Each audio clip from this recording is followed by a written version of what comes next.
Ang 3:00 ng madaling araw ay tinuturing ng marami bilang oras na di banal.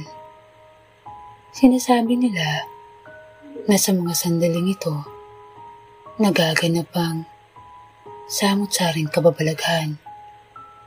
Ito rin ang oras na numinipis ang belo sa pagitan ng ating mundo at ng mundo ng mga ligaw na kaluluwa at ibang nilalang. Ako si Luna Ilaya. Ang kwentong aking isasalaysay ay patungkol sa isang dalagang dinadalaw ng hiwaga at lagim tuwing 3:00 ng madaling araw. Napatingala ang nasa 10 taong gulang na batang babae sa dulo ng hagdan ng lumang bahay. Blanko ang kanyang mga mata habang dahan-dahan siyang umaakyat.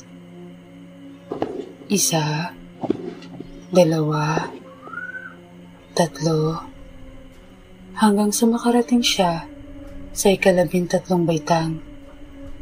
Napatingin siya sa madilim na pasilyo para bang may kung anong puwersa ang tumatawag sa kanya. Kumurap-kurap ang ilaw sa kisame. Tila ba naghahalangan kung mananatiling bukas o tuluyang mamamatay. Habang nagdidilim ang paligid, patuloy siyang naglakad hanggang sa huminto sa harap ng isang pinto. 3 beses siyang kumatok. Pagkaraan ng ilang segundo, narinig niya ang mahinang pagigik ng pinto. Sa loob, tanging isang kandila lang sa mesa na nasa dulo ng silid ang nagbibigay liwanag. Dahan-dahan siyang lumapit. Diretso ang tingin ng kanyang mga mata na hindi kumukurap. Napako ang tingin niya sa isang maliit na salamin na may kulay itim na dekorasyon.